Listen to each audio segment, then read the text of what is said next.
in it. So I'm Very trying to good. understand. So we're going somewhere. Okay, We're good. going somewhere. Okay. So we've talked about what we call separation. Now, after you separate, the next thing is that you're going to apply more heat because you're now trying to start the process of conversion.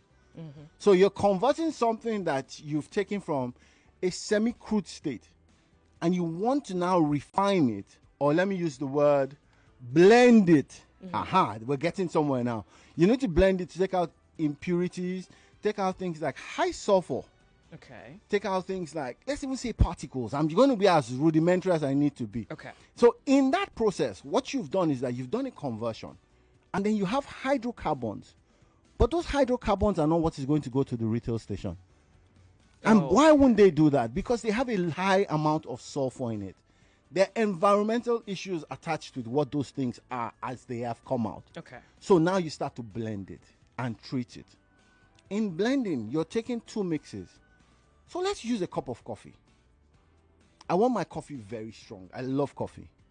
But it means that if I give it to someone else and my wife decides that I don't like this coffee, it's too strong, what is she going to do? It's one of two options. If we've got too much coffee, then she just makes another cup.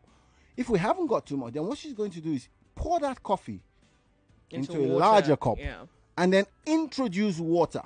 She's blended that coffee. If there's too much sugar in it as well, the water will do two things. It will reduce the effect or potency of the coffee and then also reduce the effect of the sugar. That said, when you go into a refinery, by the time you finish that, you need to treat whatever has come out. So the Port Harcourt refinery as it is says that we're up and running and we have gotten to the stage where we have straight cut naphtha. Assume that naphtha is a step to petrol. So what you will do with naphtha is that you're going to blend it because you're trying to get petrol that is available to go to the retail outlet. In blending it, and this is where I think there was a differential. They mentioned the petrochemical plant that is next to the Port Harcourt refinery, Indorama. Indorama is a petrochemical blending plant. So they make chemicals. Out of crude? No, they make chemicals. So let me say crude could be an input. Hydrocarbons could be an input. So they could make it out of different things. Okay. Look at it this way. A lubricant blending plant would only blend to give us motor oils. But it's not using crude. It's using one of the outputs of crude, which is base oils. So it's a mixture of base oils and additives that are blended into motor oils. Now, that's a blending unit that is done in a blending plant. So they've been referring to something called C5 unit. So the C5 unit is where they mix or where they blend the straight cut naphtha with, let me say, petrol to be able to get the blend and the quality that needs to go to the retail outlets. So this is what the NNPC has told us up to this point. Let's go back a little bit. Okay. The blending facility is responsible for this particular aspect of your conversation, the blending of naphtha and petrol, or the NNPC? No, so what it is that from what we've read and from what they've told us. Appears so if it's that close. Okay. But because, I mean, technically, they have to feed it into the petrochemicals, Endurama, one way or the other. Okay. They could do that by pipes. They could decide to do that by trucks. I really don't know. But I'll go back to the example of the lubricant. So every time a lubricant kettle, that's like a big bowl of oil, you're trying to make different lubricants. And why are you making different lubricants? Because one thing about lubricants is that they're supposed to reduce friction between metals. Yes? So in our engines, piston, rings, those are all metal. And if they continue to rub around without any form of lubrication, they get hot. Heat emits. So when you blend lubricants, you're trying to get the best quality. So if you look at the lubricant container, you might see something like 20W50. You might see 0W20. Those numbers just mean that at a certain temperature, if it is 20 degrees or if it is 50 degrees, the lubricant stays viscous and continues to flow. It doesn't boil over and it doesn't freeze. So that's because of the additives. What am I trying to say? To get those best lubricants, you have to blend. So blending in itself in a refinery is a process that happens inside or outside the refinery. In the case of NNPC Port Harcourt, that blend part seems to be happening outside at the Indorama petrochemical just next to it. I think that gives us some context. Doesn't quite almost straightforwardly answer is a Port Harcourt refinery. So you have said it's refining. It is working. That's the point. Now, is it completing the process? In my opinion, I don't think so.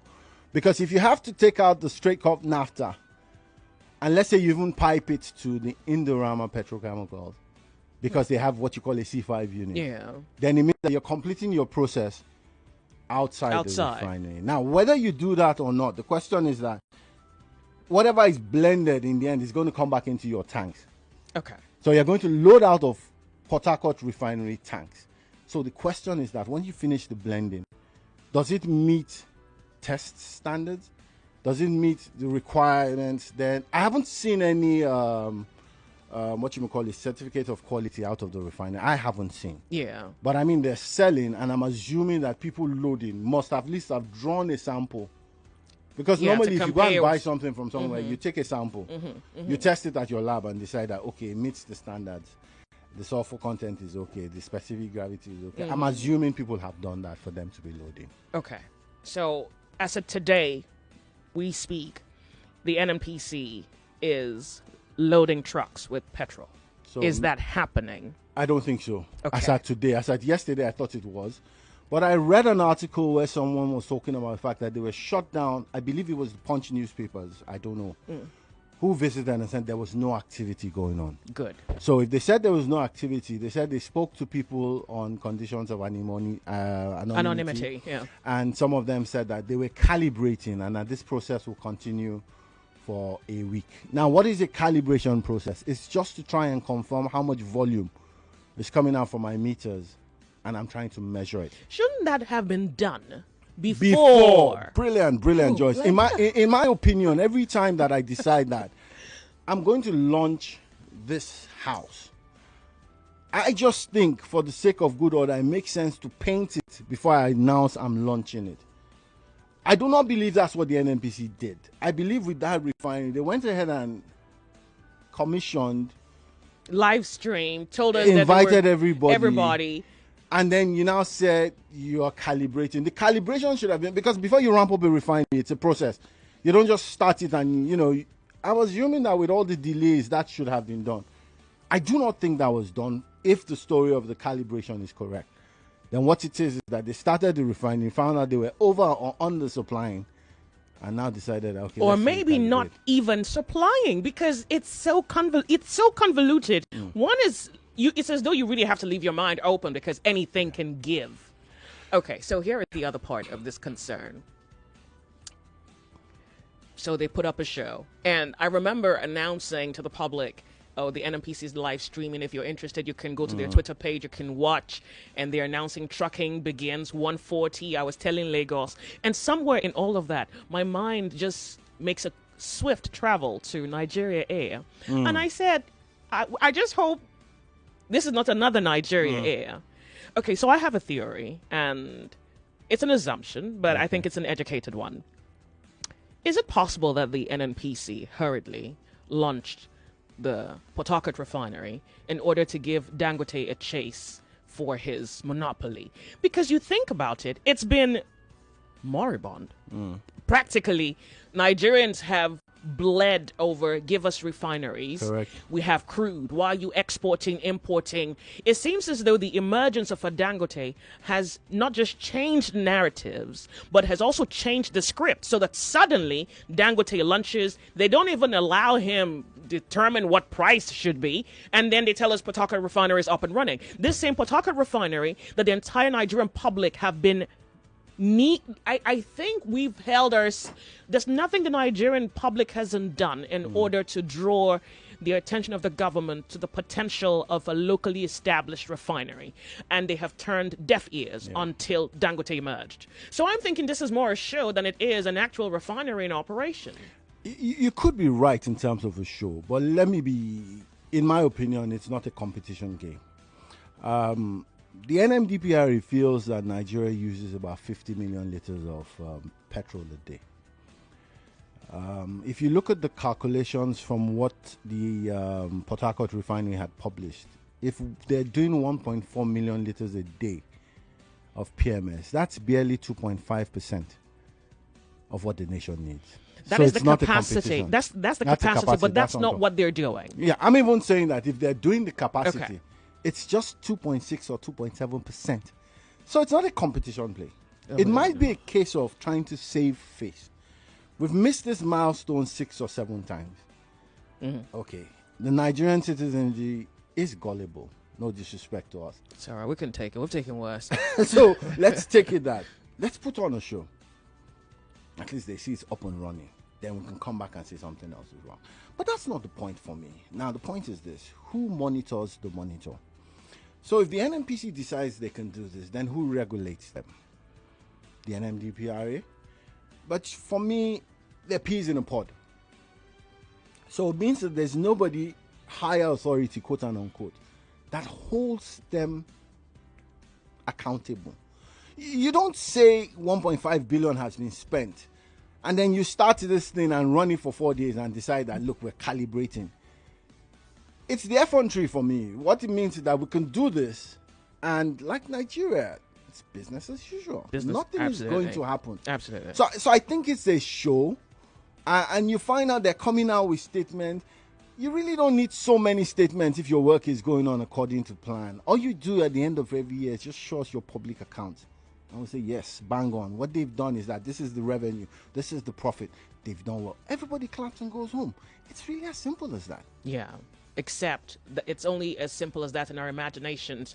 From what we see televised and reported, it's so complex. We don't even know what to cling to. We don't know what to believe. And yes, you have asked a very fundamental question. Who's observing the observer and charging them with accountability? That doesn't appear to be anything in the conversation. So I guess we are here and we take what they give us, including price. So it's reported that the refinery is selling at 1,030 naira. So when the refinery started, there's an NNPC portal which marketers have access to. They started at 1046. They dropped that down to 1029. And as at this morning, they are 1020, which is 1020. So it's important to note that while they do that, there's a market of people who already had cargoes in Port Harcourt. I mean, marketers had already brought in cargoes, even if they had bought as PFIs from the NNPC. So what the NNPC will be trying to do is trying to get into the market and find what their best price point is. The longer they're able to refine and continue, then they can penetrate the market. So think about it this way. 1.4 million liters every day for 10 days is 14 million. If they brought in a 15 million vessel or refined 15 million liters, what it means is that they can feed that area called Port Harcourt and actually dictate the price. So you notice they're coming down because if you set a price that is above the market when you enter, the chances are that you're just going to hold on to your stock and you won't be able to sell it. So you also now found out they started feeding some of the NNPC retail outlets, because it makes sense. If I have a product and I want to push it, let me push it through my outlet. I'm competing against myself. But to now go a step further, let marketers come and buy from me, then I need to keep on dropping those prices to a level where I've penetrated the market, add my freight cost, and I still have a tidy return. So as at this morning on the NNPC portal, for Port Harcourt, it was 1020. Calabar was 1025. Okay. Now, that would be a better option. I want to talk about price in a moment. I still want to linger there, but I'm saying, just by way of a lateral deviation, that cost or that price will be better in comparison to buying from a Dangote refinery here in Lagos and transporting to the east. Probably not. So look at it this way. If I bought from the Dangote refinery today with 970 naira per liter, local transportation around Lagos is 10 naira per liter. So it meant that if it was going, and I'm just going to hazard a guess, so let me say 13 naira. Let me say 13 naira. On a liter, if you take it that way. If I took it to Port Harcourt. Okay. So 13 naira, 970, that's 1,000. Don't forget that when I sell at the retail outlet, there's what you call a dealer commission. So if the dealer, the person who runs the outlet, who has invested in brick and mortar, puts another 10 naira yeah, then what it is that we have gotten to 10.10. So if there are any other taxes or anything, maybe another 5 naira. So it's not far off in terms of comparison. Okay. But what would I consider if I was buying product and I had a retail outlet in Port Harcourt? Why am I putting my truck on the road from Ekpe and traveling, 9 hours by road to come to Port Harcourt to sell? If the refinery is able to give me at that price point, so that means that what I have to consider, it's not that much of a difference. So I'd go ahead and buy from Port Harcourt. Okay. Now, if I was buying volumes that I thought the refinery in Port Harcourt can't give me, so let's say I want 15 million liters today, then what I would do is very, very simply go and sit down with the Dangote refinery. What discount can you give me on this 970? Yeah. Get a vessel, go load coastally, and then freight that cargo by 2-3 days to Port Harcourt. Just put it in my storage tank and distribute from there. Okay. Now, I don't know why I feel that this... You sent me a calculation. For some reason, I think that the price should be lower. But maybe I'm just a civilian with not much of mathematical comprehension as to how the pricing works. Okay. But I feel like if you're taking crude within Nigeria and you're refining locally, then we shouldn't be talking anything around 1,000.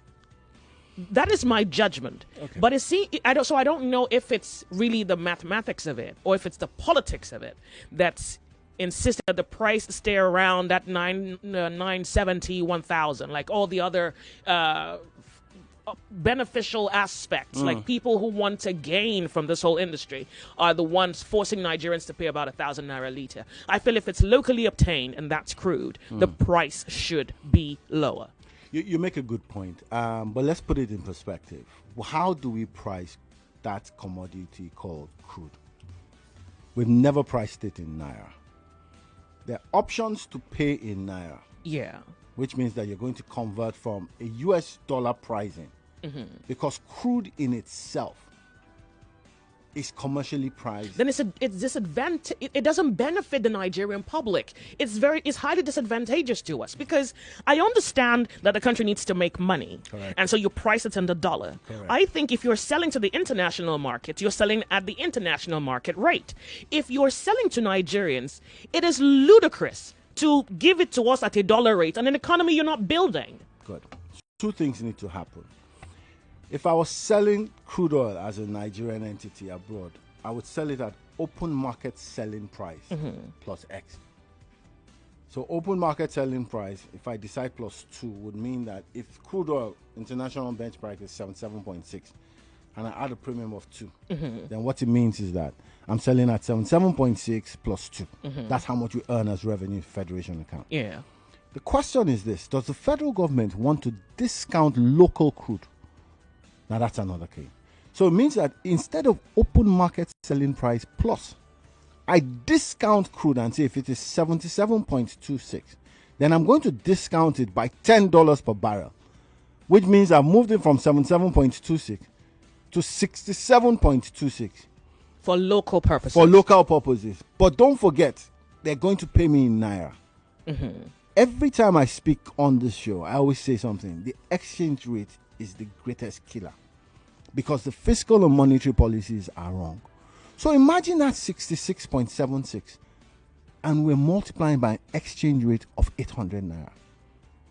Automatically, it solves all these problems we're talking about because that drops those prices to about 600 or 700 naira per liter. There's no rocket science to this. But because you're having to convert that. So more news and information coming up. We'll be back in a moment.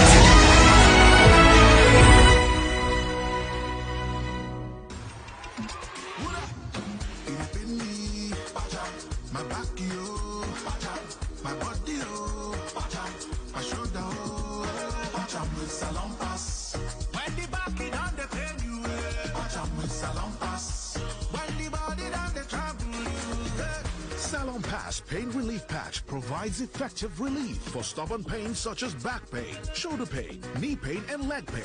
Salon Pass is distributed by Drugstock and available in pharmacies and stores near you. Try Salon Pass today. Salon Pass, just patch it. If symptoms persist after 3 days, please consult your doctor. Are you looking for where you can get first-hand information about studying Ireland? Come and explore the Lagos Studying Ireland Fair. Whether you're considering an undergraduate or postgraduate courses, this fair is the perfect place to meet representatives from top Irish universities and colleges, gather information, and ask any questions you may have. Discover the wide range of study options available in Ireland and learn about the academic programs, scholarships, and application process. Date Saturday, 7th December 2024. Time 10 a.m. to 4 p.m. Venue The Myriott Hotel, 122 Joy Ogunaike Street, Ikeja, GRA, Lagos. For more information, call +234 906 161 3972 +234 811 492 1547 +353 892 313 934. Admissions is free, so mark your calendars and get ready for a fantastic day of discovery and networking. Powered by Michael Educational Consult Limited. Success is like an aeroplane. You only see the graceful flight high up in the sky, but not the roaring, powerful engines propelling it. Likewise, in the world of e-payments, you only see transactions done, funds remitted. But who pioneered these financial technology solutions? Well, you knew it as Value Card, now Unified Payments, Nigeria's premier financial technology service provider. Yes, it starts here. Find out more at www.up-ng.com. Unified Payments, innovations that work for you. 99.3 Nigeria Info, your number one station for talk. Let's talk.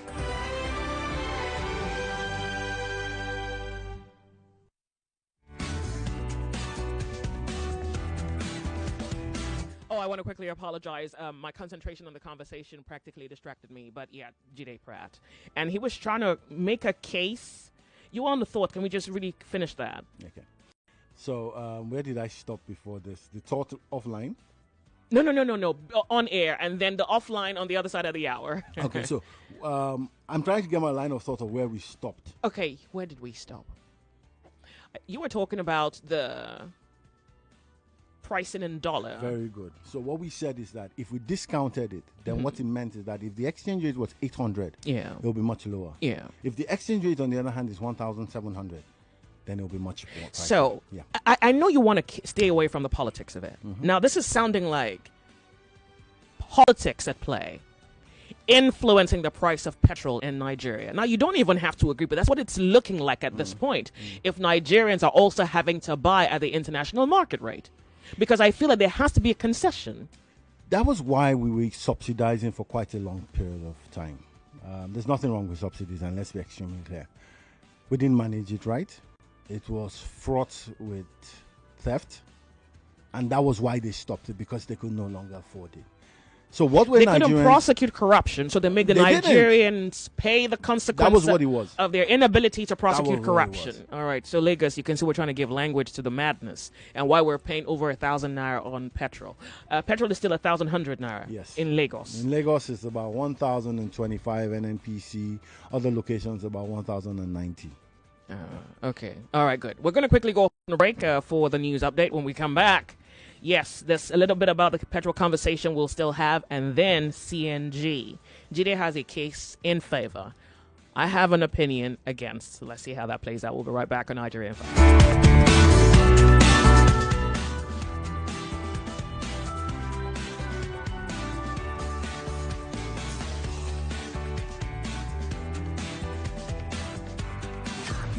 Where Nigerians come first for the best of talk.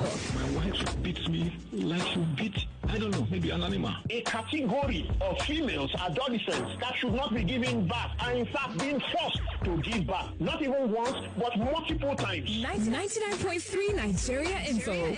Let's talk. It's 1 o'clock. 1 o'clock. The news update on 99.3 Nigeria Info.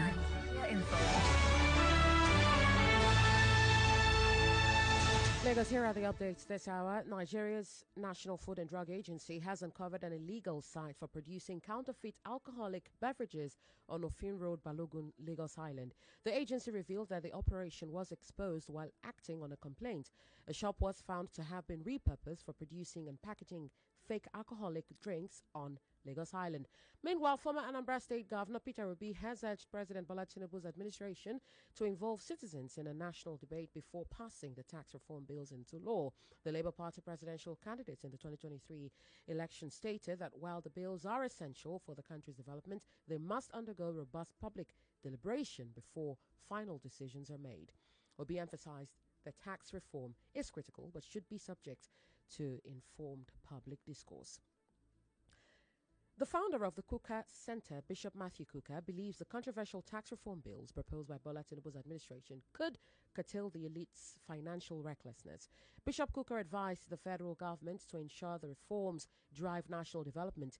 He stressed the need for effective communication to address citizens' concerns, particularly as many face severe poverty.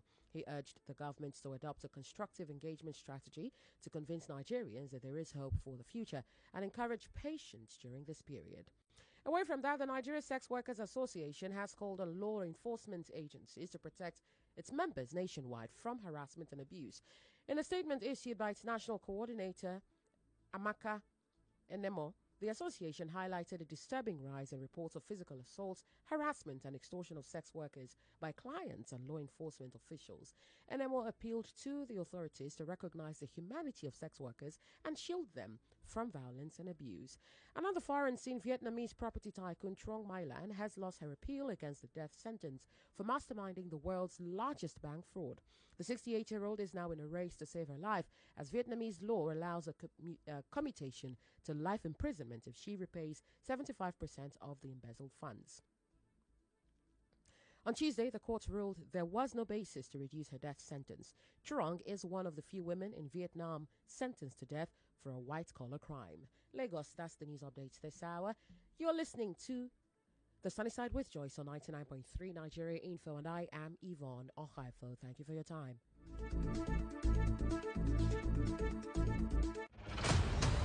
If news is your quest, or gist your request, well, somewhere over your rainbows. Over your rainbow!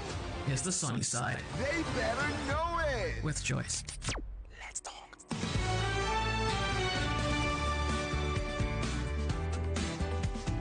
And we're back, 99.3 Nigeria Info. Welcome. You're on the sunny side. My name's Joyce, and we have with us in the studio in person all five what are, 6 what are you? You're 6 what, 4? 6'1". 6'1". Yeah. You're just a lanky guy. All right. So Jide Pratt with us in the studio, trying to help bring some clarity to the now new development we have, which is around the Port Harcourt refinery and whether it's working. So once again, there are too many allegations in favor, others against the extent to which the refinery is operational.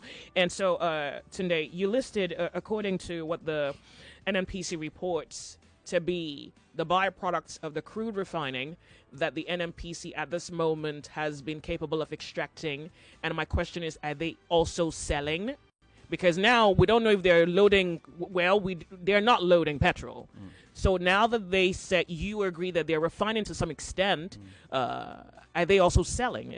Is that what's happening? Ideally, the way a refinery works is that every time you refine petroleum products into tanks, you have to sell them. Yeah. What you don't want to do is that you never want to be what you call top of tank.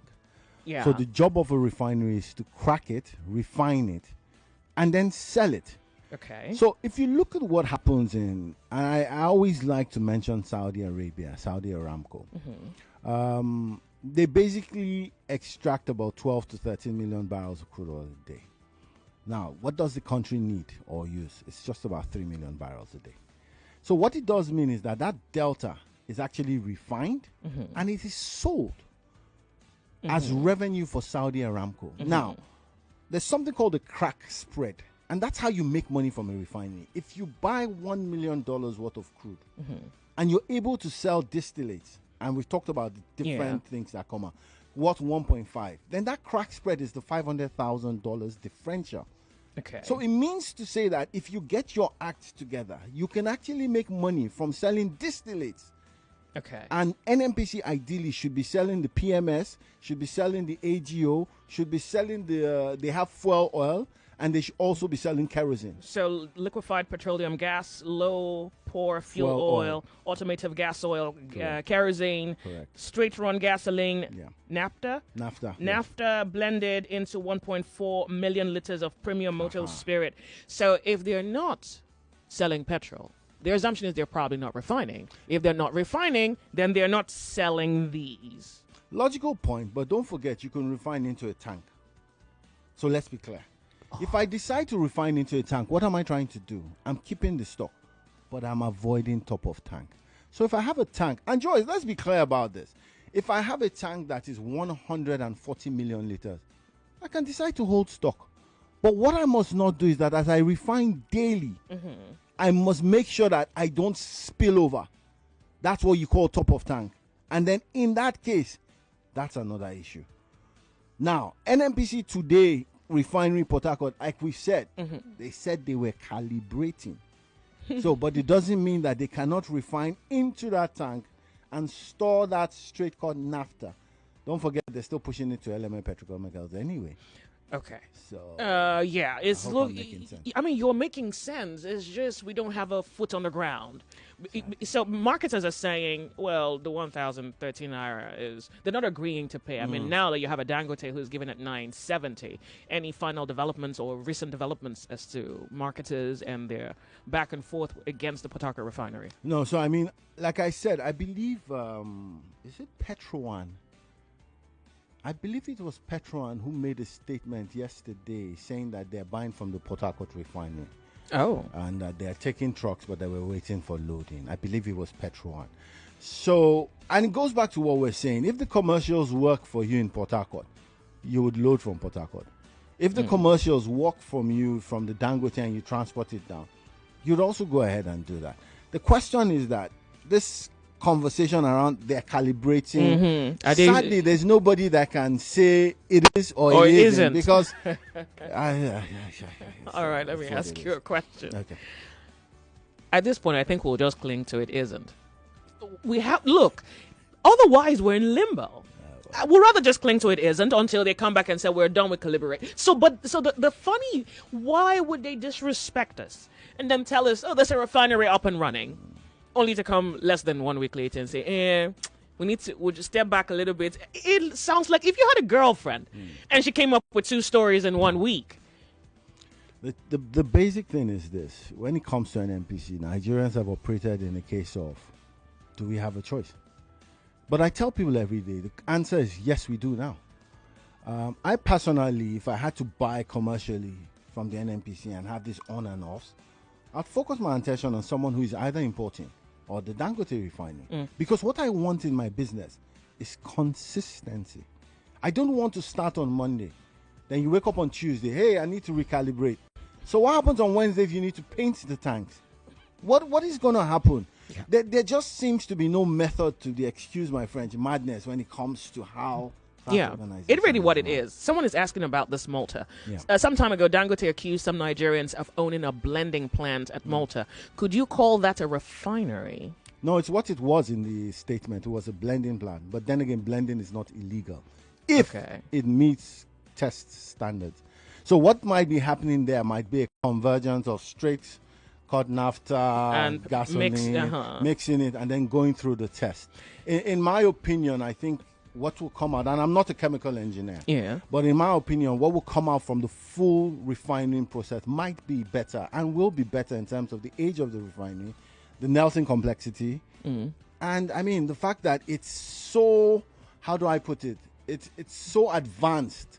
Why would I go the blending option? The blending option would be to try and say, I want to bring in this cost, this petrol at a cheaper price to be able to compete. In terms of quality, Dangote appeared to have given Nigerians gold or gold standard of a sort. When you hear the mixing of, naphtha with petrol, and then you know what Dangote had laid claims to as far as the quality of his petrol. There's no doubt about that. And why do I say this? I've looked at samples. I've had samples run from the Dangote refinery. The Nelson index of that refinery is really high, and that's in terms of complexity.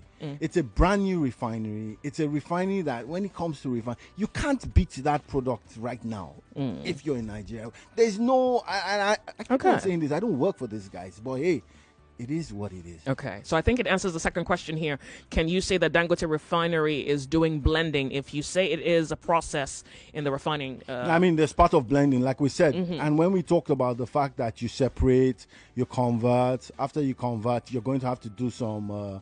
it's blending, basically, what it is. So what it is that you're trying to... So if, for instance, you have straight cut naphtha, you have something called a fluid catalytic cracker. So it's just like saying you're applying more heat to take out more impurities, but you're doing it in a tank. Okay. And you're now adding parts so that you can push it to your gasoline tank. And I'll say this is fit for market. Okay. So that is part of the refining process. There's no how they will get petrol out without blending. There's no how. Okay, all right. So Joyce, your guest talk about, I think you've spoken about this like 4 times already, but I guess maybe it features again in this conversation for necessary reasons. Let your guest talk about 425,000 barrels per day giving for local refining. Is NNPC selling that too? Can't NNPC give it to Dangote to refine, and NNPC pay for the refining alone? That's if we don't have a working refinery. We shouldn't be buying fuel at the rates we're buying it now. Crude is allocated daily for refining. And this is Sid Moses. So Sid Moses makes a very good point. And there's what is called the domestic crude supply obligation. So it's an obligation because basically it's a law.